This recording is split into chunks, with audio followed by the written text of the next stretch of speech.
ஏன் வால்பேப்பர் வந்து ஃபோட்டோ இறந்தவங்க ஃபோட்டோ வைக்கக்கூடாதுன்னு சொல்கிறேன்னா, கம்பல்சரி பார்த்தீங்கன்னா, நான் ஷார்ட்டாகவே சொல்கிறேன் மக்களுக்கு புரியிற மாதிரி. உங்கள் வீட்டில் அண்ணனோ, தம்பியோ யாராக இறந்துருந்தாலும் சரி, அம்மாவோ, அப்பாவோ, பாட்டியோ, சித்தப்பாவோ யார் இறந்தாலும் சரி, தயவு செஞ்சு மனசில் வைங்க.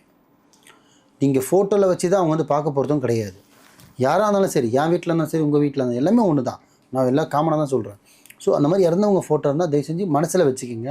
மனசில் எண்ணங்கள் வைங்க. இல்லை வீட்டில் கூட மாட்டிக்கிங்க. ஒன்றும் பரவாயில்ல. அதே மாதிரி உள்ளே கூட நீங்கள் வச்சுக்கோங்க. உங்களுக்கு பார்க்கணுப்போ நீங்கள் எடுத்து பார்த்துக்கலாம். ஆனால் வால்பேப்பராக வச்சு காலையில் எதுக்காக வைக்க வேணான்றனா, நீங்கள் ஒரு பாசிட்டிவாக டக்குன்னு ஒரு விஷயம் காலையில் எந்திரிக்கும் போது ஃபஸ்ட்டு முதல் கை எங்கே போகும்போதுன்னா, ஒரு அலாரத்தை ஆஃப் பண்ணியோ, இல்லை டைம் என்னாதுன்னு பார்க்குறதுக்கோ, எந்திரிக்கிறதுக்கோ ஃபோனை தான் எடுப்போம். எடுத்த உடனே காலையில் பார்த்தீங்கன்னா அவங்க முகம் நீங்கள் முழிக்கிற மாதிரி இருக்கும். இருக்கும்போது நீங்கள் அம்மாவோ, அப்பாவோ, அண்ணனோ, தம்பியோ இருக்கும்போது முகம் முழிச்சது வேற. இறந்ததுக்கப்புறம் இருக்கிறது முகத்தில் முழிக்கிறது வேற.